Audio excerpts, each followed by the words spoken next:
తాకట్టులో ఉన్న బంగారాన్ని విడిపించి ఆ రోజు ఆన్లైన్ రేటుకే మేము కొంటాం. Sharma gold company.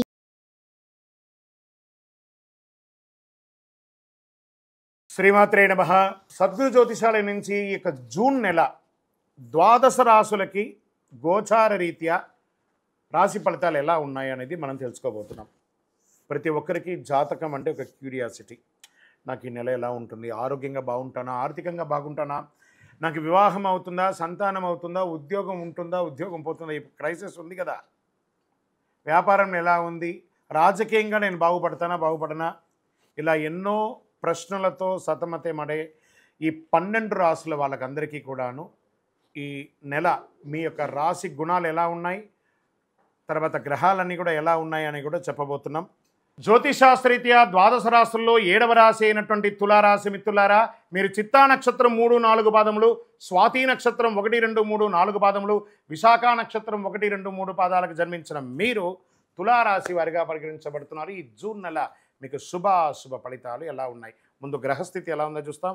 అష్టమ భాగ్యస్థానంలో ప్రతికూలంగా సంచరిస్తున్నటువంటి గ్రహాలు, సప్తమ స్థానంలో అంగారకుడు ప్రతికూలం, బుధుడు అష్టమ స్థానంలో అనుకూలం, గురు అష్టమ స్థానంలో ప్రతికూలం, శుక్రుడు 8వ 9వ స్థానంలో అనుకూలం, శనైశ్వరుడు పంచమ స్థానంలో అనుకూలం, రాహు షష్టమ స్థానంలో అనుకూలం, కేతు ద్వాదశ స్థానంలో ప్రతికూలం. ఇదంతా ఎలా ఉంది అని చూస్తే ఓవరాల్ మిశ్రమం అని కూడా చెప్పచ్చు. కొత్త వస్తువులు కొనుగోలు చేస్తారు. ఆర్థిక వనరులు కొంత ఇబ్బంది పెట్టినా గెలుస్తారండి మీరు తప్పకుండా. చాలా రోజుల నుండి మీకు పెండింగ్ పట్టిన కార్యక్రమం ఉన్నాయి కదబ్బా, ఎన్ని రోజులండి ఇది, ఈ కోర్టు వ్యవహారాలు ఆగిపోయింది, ఇంటి పనులు ఆగిపోయింది, ఈ యొక్క పర్మిషన్స్ ఆగిపోయింది, ఏవేవో ఉంటాయి కదా టెన్షన్స్, అవన్నీ జూన్ నెలలో తీర్చుకుంటారు తులారాశి మిత్రులారా. శ్రద్ధగా మీరే చెయ్యండి. ఏ డాక్యుమెంటేషన్ ఒకసారికి 10 సార్లు చదవండి. సంతకాలు పెట్టడానికి ముందు మీ ఆడిటర్ని, మీకు అడ్వకేట్ని అడిగి సంతకం పెట్టండి. వ్యాపారస్తులకి చాలా కలిసి వస్తుంది, నిరాటంకంగా జరుగుతుంది. రియల్ ఎస్టేట్ వారికి అయితే యోగం అండి, అంత అద్భుతంగా ఉంటాయి. గతంలో తీసుకున్న డబ్బులు, చెల్లించాల్సిన అప్పులు, వాటికన్నిటికీ కొత్తగా మంచి అవకాశాలు వచ్చి మీ అప్పులు తీర్చే ఒక సమయం ఆసనమైందండి. మీరు అప్పు తెచ్చుకునే సమయం కాదు, మీరు తెచ్చుకున్న అప్పును తీర్చే సమయం ఈ జూన్ నెల. ఎంత గొప్ప నెల అండి ఇది, చాలా అద్భుతంగా ఉంటుంది. కానీ ప్రయత్నం చేయాలి. మాసాంతంలో వ్యాపారంలో కొంత ఇబ్బందికర వాతావరణం ఉంటుంది, ఖర్చులు అదుపు తప్పుతుంది, జాగ్రత్త పడండి. ఆ తులారాశి వారికి ఖర్చులు అదుపు తప్పడం అది కామనే. మీరు పడి ఉన్నారు కాబట్టి మీకు తెలుసు, మీరే ఒక మంచి మేనేజ్మెంట్, ఫైనాన్షియల్ మేనేజ్మెంట్ అని చెప్పచ్చు. తులారాశి వాళ్ళు ఎవరన్నా అంటే వాళ్ళు ఫైనాన్షియల్ మేనేజ్మెంట్లో టాప్గా ఉంటారని చెప్పచ్చు. అనవసరమైనటువంటి విషయాల గురించి మాట్లాడకండి. మీకు సంబంధం లేదా ఆ విషయంలో ఎంటరే కాకండి, సైలెంట్గా ఉండండి. న్యాయపరమైనటువంటి సమస్యలు కోర్టులో మీకు జడ్జిమెంటో లేకపోతే ఇవన్నీ కూడాను అద్భుతంగా నెరవేరుతుంది, లేదా వాయిదా పడుతుంది, మీకు అనుకూలంగా వస్తుంది. సంగీత, సాహిత్య, సినిమా రంగం వారికి, ఐటీ రంగం వారికి యోగం. టీవీ అన్నీ కూడా పేపర్ వాళ్ళకి చాలా బాగుంటుంది, గుర్తింపు పెరుగుతుంది, ఆదాయం పెరుగుతుంది. మనస్తాపానికి గురయ్యే ప్రతి విషయంలోనూ భార్యాభర్తల దగ్గర కూర్చొని మాట్లాడుకొని రాజీ ధోరణితో ఆలంబించేసుకోండి. భూ తగాదాలు ఏమైనా ఉంటే, సెటిల్మెంట్ ఉంటే మాటలతో సెటిల్ చేసుకోండి. 10 మందిని కూర్చోబెట్టేసుకొని అంగీకారం తెలుసుకొని లేపండి అక్కడి నుంచి. బంధుమిత్రుల మధ్య ఉన్న వైషమ్యం అంతా తొలగిపోయి ఆనందంగా విహారయాత్ర చేసే అవకాశం ఉంది. ఇంట్లో ఒక సత్యనారాయణ వ్రతం చేయండి, 10 మందిని పిలిచి భోజనం పెట్టండి, అద్భుతంగా ఉంటుంది. ప్రయాణాలు ఉంటాయి.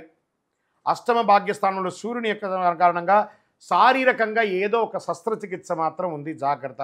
చదువు విషయంలో విద్యార్థులు చాలా కష్టపడాలి, కానీ ఉత్తీర్ణులు అవుతారు. విదేశాల విద్యాల కోసం ప్రయత్నం చేసేవాళ్ళు కాస్త వీసా విషయంలో ఇబ్బందులు ఉన్నా అవన్నీ కూడా తొలగిపోతాయి. నూతనంగా ఉద్యోగం కోసం ప్రయత్నం చేసేవారికి ఈ నెలకు చాలా అనుకూలమని చెప్పచ్చు. సాఫ్ట్వేర్ వారికి మిశ్రమం. షేర్ మార్కెట్ చాలా బాగుంటుంది చెప్పచ్చు. వ్యవసాయం బాగా ఉంటుంది. వివాహం కాని వారికి ఇది ఒక మంచి సమయం. ప్రేమ వివాహం కూడా ఉందండోయ్, జాగ్రత్త. చంద్రాష్టమం మరీ అతిగా బాగుంటే కూడా కొంచెం బాగుంటుంది కదా, కాస్త చంద్రాష్టమం ఆయన గ్రహాల్లో అలా తొంగి చూస్తూ ఉంటాడు. ఆ చంద్రుడు అష్టమంలో ఉన్నప్పుడు అదే చంద్రాష్టమం అంటారు.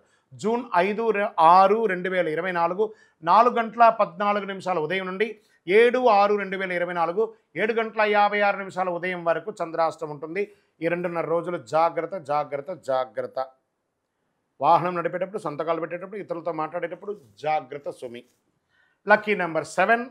పరిహారం దేవీ సప్తసతి చండీ పారాయణం పఠించండి. దానివల్ల సకల శుభాలను పొందుతారు, వ్యాపారపరంగా ప్రయోజనం పొందుతారు. గోచార ప్రకారంగా తెలుసుకున్న మీరు మీ యొక్క వ్యక్తిగత జాతకం ఎలా ఉంటుందో తెలుసుకోవాలనుకుంటే మీ పరిసర ప్రాంతాల్లో ఉన్నటువంటి జ్యోతిష్ శాస్త్ర నిపుణులను సంప్రదించండి, లేదా సద్గురువులను సంప్రదించి జ్యోతిష్ శాస్త్రం తెలుసుకోండి. మీ యొక్క జాతకం ఎలా ఉందో, జన్మ జాతకం ఎలా ఉందో తెలుసుకోండి. లేదా గురుగారు మీ దగ్గర తెలుసుకోవాలనుకున్నాం, కింద నెంబర్కి మీ యొక్క date of birth, time of birth, place of birth WhatsApp చేయండి, కాల్ చేయకండి. మా అడ్మిన్స్ దాన్ని పరిశీలించి మీకు రిప్లై ఇస్తారు. ఇంకను సకల దోషాలు తొలగి ఆనందంగా ఉండడానికి మీ వయస్సు ఎంత ఉందో అన్ని దీపాలు వెలిగించేయండి. విజయోస్తు. ఈ 12 జ్యోతిష శాస్త్ర ద్వారా 12 రాసుల వారికి మనం గోచార ప్రకారంగా చెప్పుకున్నాం కదా. మీరందరూ కూడా ఆయురారోగ్య ఐశ్వర్య భోగభాగ్యాలతో ఉండాలని ఆ అఖిలాండ కోటి బ్రహ్మాండ నాయకుడు శ్రీ ధర్మశాస్త్ర అయ్యప్ప స్వామి వారిని ప్రార్థన చేస్తున్నాం.